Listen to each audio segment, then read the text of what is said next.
আচ্ছা মাম্মা, বল। বলছি তোমার কেমন ছিল গো, তোমার ঠাকুমা?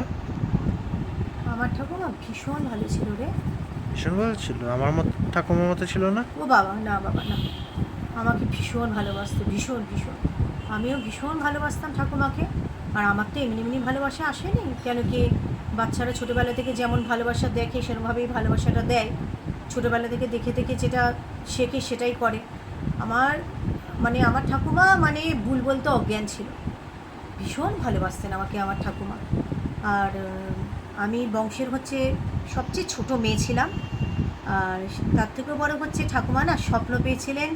আর আমার মাকে বলেছিলেন যে কী বলতো, ঠাকুমা বলেছিলেন যে ঠাকুরদা ফিরে আসছে। মাকে বলেছিলেন যে তোমার শ্বশুরমশাই ফিরে আসছে। মা কিন্তু তখন জানতেন না। এবং পরে যখন সত্যিকারেরই আমি হতে চলেছিলাম, তখন সবাই এটাই হয়েছিল যে ছেলে হচ্ছে, কিন্তু মেয়ে হলাম আমি। হ্যাঁ, যাই হোক, ঠাকুমা আমাকে সেই জন্য শুধু ভালোবাসতো না, এমনিও আমাকে ভীষণভাবে আমি কী বলতো, যেটাকে বলে ওই চোখের মণি বলে না, সেই জিনিস। আচ্ছা। আর আর একটা কী বলতো, আমাদের তো বিরাট বড় বাড়ি ছিল। সেই বাড়িটা তুই দেখতে পারলি না। সেখানে আম গাছ ছিল, কাঁঠাল গাছ ছিল, পাতিলেবু গাছ, মশা, বিরাট বড় উঠোন ছিল, সেখানে কলতলা ছিল। হ্যাঁ। আর সেইখানে না প্রত্যেক বৃহস্পতিবার কী করতে বলতো আমার ঠাকুমা না, সেই হরিলুট দিত। হরিলুট জানিস কি? না, কি গো? হরিলুট কী বলতো, হরিলুট হচ্ছে তোর বাতাসা, এরকম এক মুঠো বাতাসা নিয়ে না এরকম হরিলুট এরকমভাবে দিতেন। আর ওইটা না ভীষণ আমি, আমার মা আর দিদি সেই হরিলুট যখন দিত ঠাকুমা, সেই কে কটা বাতাসা করাতে পারবে, সেটাই আচ্ছা। এটা খুব আনন্দ লাগতো। সেটার জন্য আমরা বসে থাকতাম প্রত্যেক বৃহস্পতিবার, খুব আনন্দ। এগুলো একটা আলাদা অভিজ্ঞতা। এগুলো তো তোরা এই জিনিসগুলো পাসনি। আর আরেকটা ঠাকুমা তো আগেকার দিনে সে মেয়েটা ছিলেন, খুব সাত্ত্বিক ছিলেন। হুম। এখনকার দিনে যেমন কিছুই মানি না আমরা, মানা হয় না। এখনকার দিনে যেমন তোর সবই খান, সবাই সব কিছুই খায়। এবং আমার ঠাকুমা তো কিছু সেরকম খেতেন না, শুধুমাত্র গোবিন্দ চালের ভাত, আলু সিদ্ধ, ঘি, এই খেতেন। গোবিন্দভোগে? গোবিন্দভোগ চাল। এই আগেকার দিনে কিন্তু গোবিন্দভোগ চালের স্মেলটাও খুব সুন্দর হতো। এখনকার দিনে তো সেরকম স্মেল পাওয়াও যায় না। তো আমি যখন স্কুল থেকে ফিরতাম, ছুটির দিনটা আলাদা, ঠাকুমার সাথেই থাকতাম। কিন্তু স্কুল থেকে যখন ফিরতাম, যতক্ষণ না ফিরতাম না ততক্ষণ ঠাকুমা খেত না। প্রথম দলাটা যে মাখতেন, হ্যাঁ, লঙ্কা দিয়ে, আলু সিদ্ধ দিয়ে, ঘি দিয়ে, গোবিন্দভোগ ভাতটা যখন মাখতো না, কি স্মেলদার! সে প্রথম গরজটা আমাকে খাওয়াবে, তারপর ঠাকুমা খাবে। মানে আচ্ছা।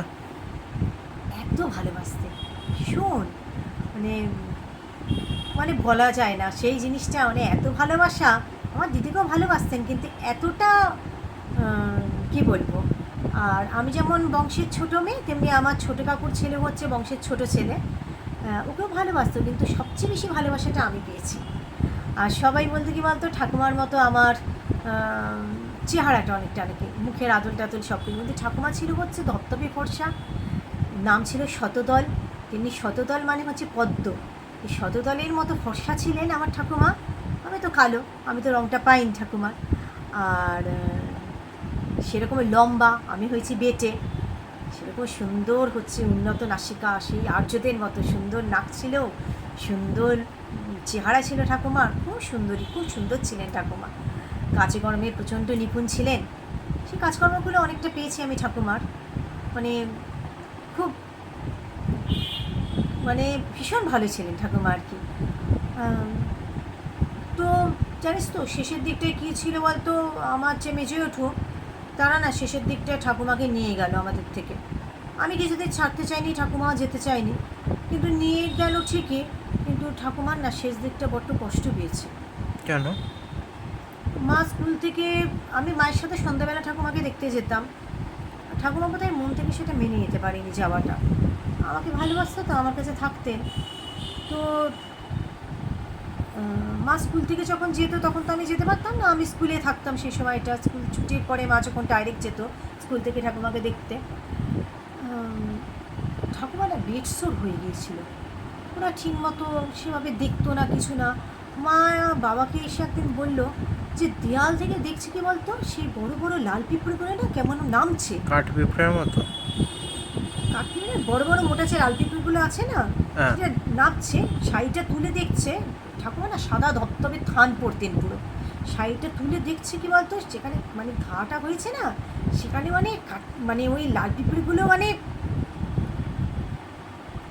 বসে আছে, মানে খাচ্ছে না, কোনো ড্রেসিং করা না, তাকে ওইভাবে ফেলে রাখা।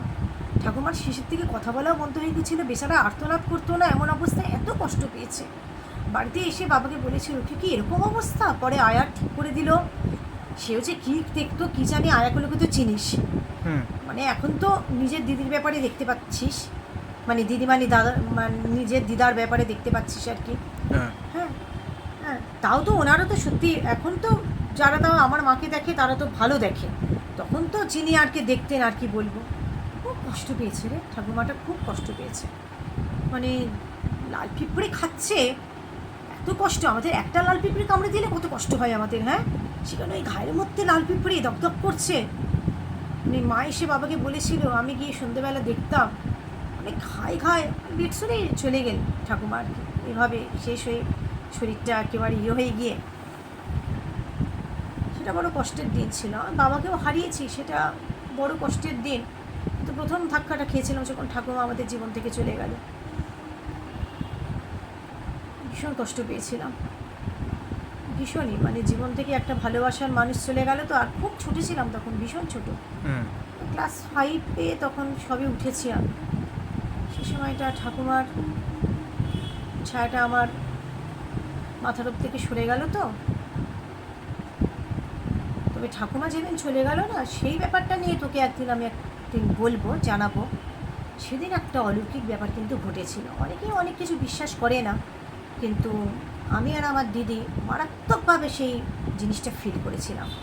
আমার মা ফিল করেছে পরে, তো মারাত্মকভাবে একটা বিশাল একটা অলৌকিক ঘটনা ঘটেছিল।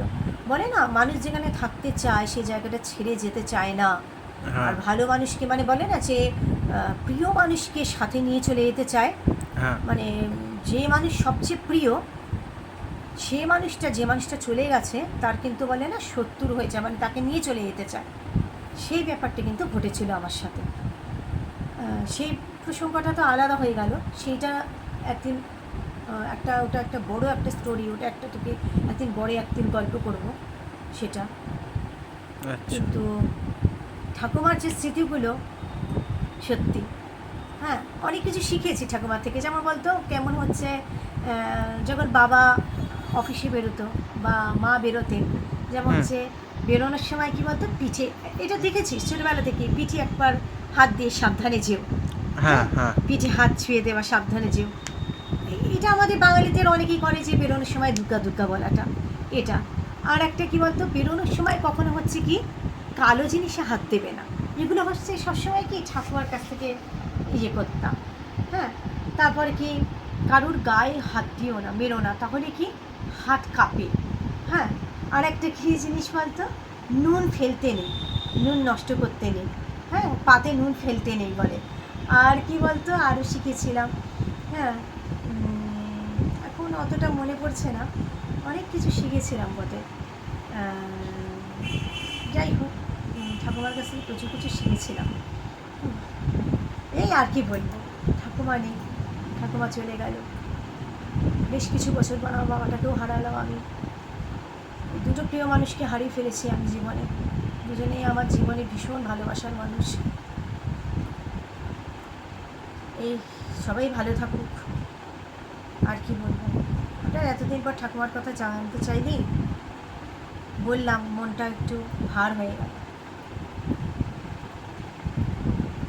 যাক, ভালোবাসার মানুষ ছিলেন বড্ড ঠাকুমাটা আমার, বড্ড ভালো ছিলেন ঠাকুমা আমার। হ্যাঁ, নে এবার আমি উঠি, এবার রান্নাঘরে ঢুকতে হবে আমার। আচ্ছা, ঠিক আছে। শুধুমাত্র এটাই বুঝলাম না আর কি, কী বলবো বল বাবাই, যে এটা বলা উচিত হচ্ছে কিনা জানি না, তবে তুই তো কী বলবো বল, তুই তো ফিল করছিস। মানুষের ছেলের বউয়ের সাথে একটা ব্যাপার থাকে আলাদা, কিন্তু বংশের নাতি সেটা যদি আবার একমাত্র হয়, তার সাথে কী করে মানুষ কথা না বলে থাকতে পারে? তার সাথে কথা বলে না, একটা গুড মর্নিংও দেয় না, সামনে দিয়েই যাতায়াত করছিস, একই ঘরের মধ্যে আছিস, পড়াশোনা করছিস, কিন্তু কোনো কথা বলছে না। আমি জানি না ভাই, এগুলো বোধহয় মানুষের নেচার, যে সেটা আর কি বলবে। এটা জন্যই হয়তো তোর মনের মধ্যে আজকে প্রশ্ন এসেছে, মা তোমার ঠাকুমা কেমন ছিল, তাই নাকি?